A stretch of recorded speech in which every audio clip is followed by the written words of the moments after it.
I wonder how you feel about the word behold. Behold. It's a word that we've grown up with through our Bibles, particularly through our Christmas readings and through more traditional Bible translations. In the New Testament, it's a Greek word, idu, and the Hebrew equivalent in the Old Testament is hine, and together they appear about 1,500 times in the underlying Bible texts. In the King James Version of our Bibles, those two words are typically translated as behold, sometimes accompanied by an exclamation mark. It's a word expressed by angels. Do not be afraid, Mary, for you have found favor with God, and behold, you will conceive in your womb and bring forth a son, and shall call his name Jesus. It's expressed by Jesus himself. Behold, we are going up to Jerusalem, and the Son of Man will be betrayed to the chief priests and to the scribes, and they will condemn him to death. It's spoken by God. Then the Lord God said, behold, the man has become like one of us to know good and evil. And it's a word employed by the evangelists themselves to point to things that are particularly important, as they are in today's reading in verse 1. Behold, wise men came from the east to Jerusalem. And verse 9, when they heard the king, they departed, and behold, the star which they had seen in the east went before them. And so that word, behold, forms a really important part of our Bible narrative, signifying something that we should pay particular attention to. Today we might instead use words like look, take note, pay attention, or perhaps even check this out. I might find myself exclaiming to you all, behold, England have finally won a test match in Australia. It's much more than a sort of Shakespearean flourish. It's a rhetorical device intended for us to sit up and take notice. When God says, behold, he's saying, listen, wake up. This is huge. Don't miss this. It's not what you'd expect. And it's why I read this morning's gospel reading from the New King James Version. Because sadly, newer translations like the NIV and the NRSV typically not only omit the word behold, fair enough, it's quite an archaic word, but they also fail to put anything equivalent in its place. So in an effort to be more contemporary, the translators have, I think, lost some of the author's intention in highlighting particular events or actions or comments. We lose the sense of what the author is really directing us towards. And in this particular reading, with which we are perhaps overly familiar and might potentially hurry through, we might fail to notice what Matthew is really saying. And of course, that risk is intensified by the pop culture that has grown up around this particular story. The school nativities, the Christmas cards, the carols that surround these mysterious figures from the East. So what does Matthew say? Perhaps just as importantly, what does he not say? Well, firstly, note from verse 11 that the kings come not to a stable, but to a house. And when they'd come into the house, he says, they saw the young child with Mary, his mother, and fell down and worshipped him. These events are happening not shortly after Jesus' birth, but some considerable time later, perhaps a year or two, according to most scholars. And of course, these are not kings that visit Jesus and his family, and there aren't necessarily three of them, despite the carol that we've just sung. Early tradition was that there could have been at least 12 Magi. But over time, for simplicity, we've conflated the number of Magi with the number of gifts. 3. Bottom line, Matthew doesn't tell us, and we simply don't know. And more importantly, rather than being kings, these were Magi, magician astrologers, quite possibly from the Zoroastrian tradition. And that, I think, is one of the reasons why Matthew tells us to behold. These Magi are not kings, but pagan specialists in the supernatural, experts in astrology, magic, and divination, blatant violators of Old Testament law, sinners beyond the Jewish pale. And they're coming, Matthew tells us, to worship Jesus. The first Gentile worshippers of Jesus are far from what anyone would have expected. And Matthew is making that incredibly clear to his largely Jewish Christian audience. And then Matthew hits his audience with the second, behold. Behold, the star which they had seen in the east went before them till it came and stood over where the young child was. Not only is God drawing these outsiders, these apparent sinners, to Jesus, but he's doing so even through the very channels of their sin. He captures their attention with a supernatural star and leads them to Jesus. God comes to these stargazers where they are, where their attention is focused on the stars for guidance, and draws them to his Son. Behold, Matthew is telling us, these Magi, these Gentiles who are so removed from the Jewish political religious system, sense something cosmic is happening and embarking on a difficult and very risky journey, set out to seek the truth. And when they find that truth, when they discover the reality of this world-changing incarnation, they worship generously and unequivocally. By kneeling before him and by offering their gifts to him, they acknowledge that above and beyond all worldly kingdoms, empires, states, and republics, there is the ultimate power of God, made manifest in a child born in poverty in a village. And of course, Matthew contrasts the actions of the Magi with those of Herod, who possesses the fake earthly power of a despot.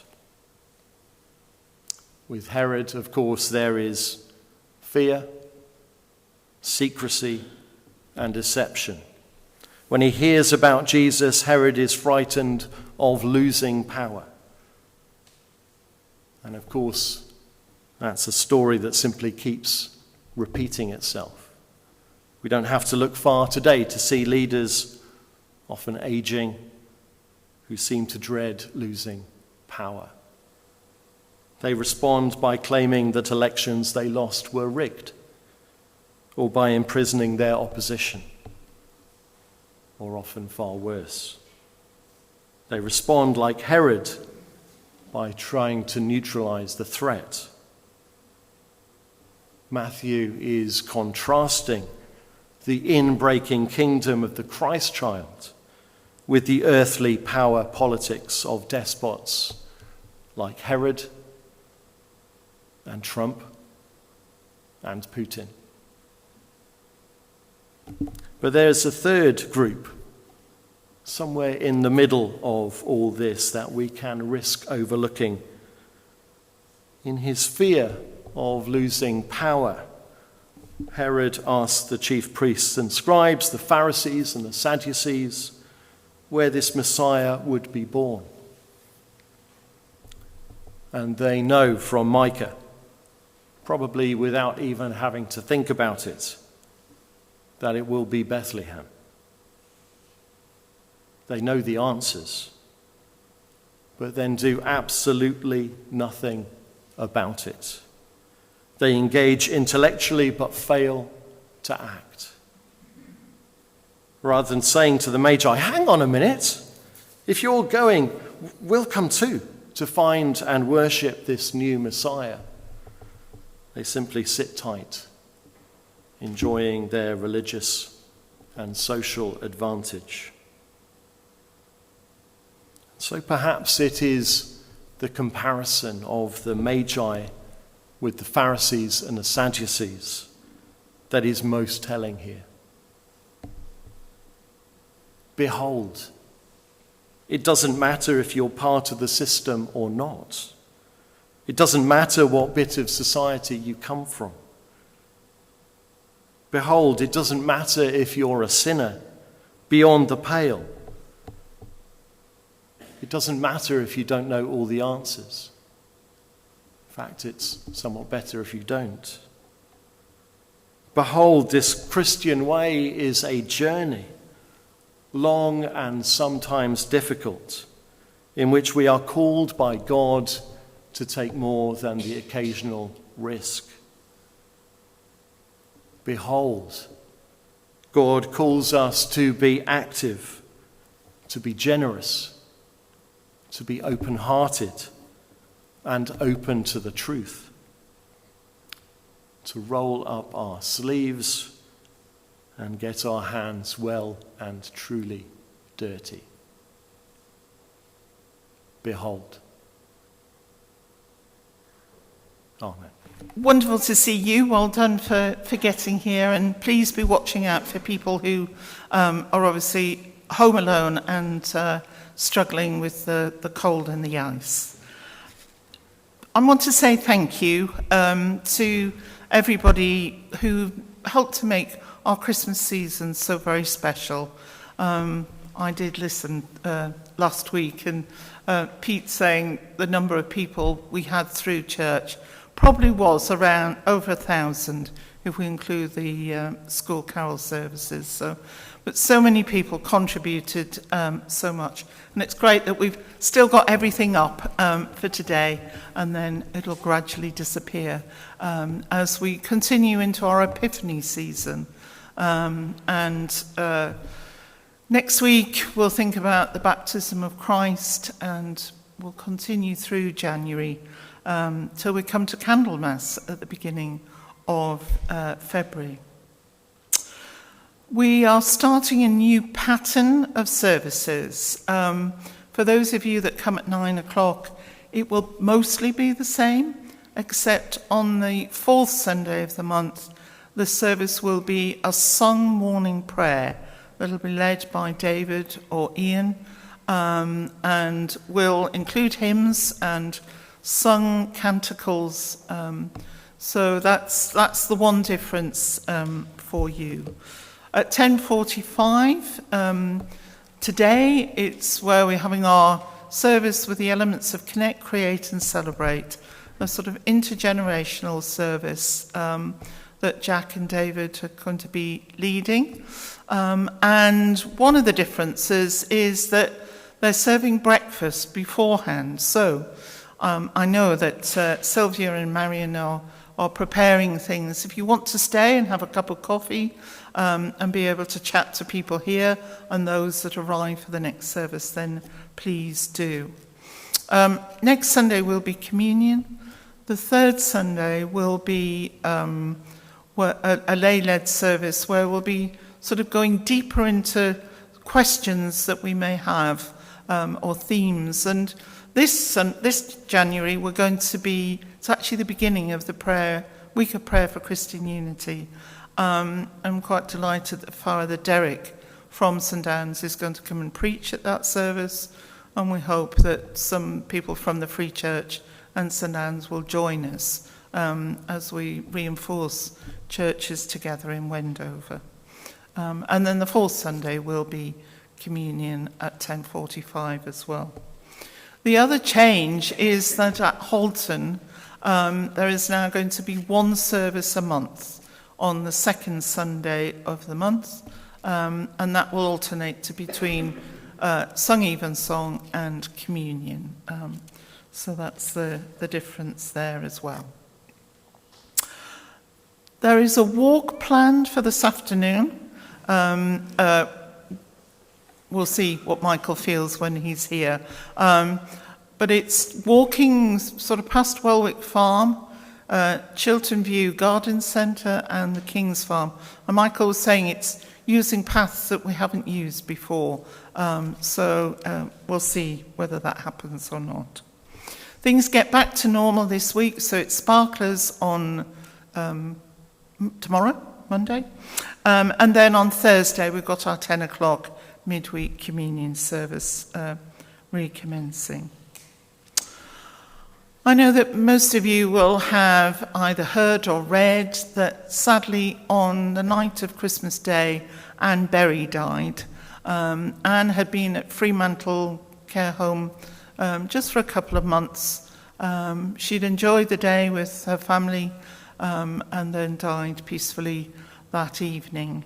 And we've now been able to arrange her funeral for Wednesday the 21st of January at 1 o'clock here at church, and that'll be followed by a cremation. So please hold Patrick and Tony and Dinny in your prayers.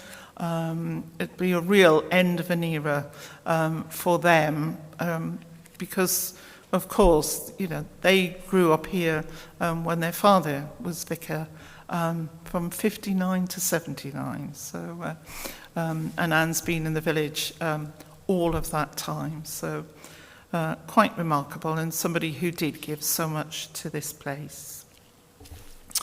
And I have an announcement to read to you. When Matthew finished, I know everybody, including he, wondered what he was going to be doing alongside his St Peter's College chaplaincy. And this announcement is being read in the churches of Stoke Mandeville, Ellsborough and the Kimballs. That says, we're delighted to be able to announce today that the Reverend Matthew Routledge has been appointed as House for Duty Rector for the benefice of Stoke Mandeville, Ellsborough and the Kimballs. And this is another interesting bit. We've got a true Wendover Jew going there, because joining him as a self-supporting ministry colleague will be the Reverend Michael Hunt. So Matthew and Michael are going to be working together.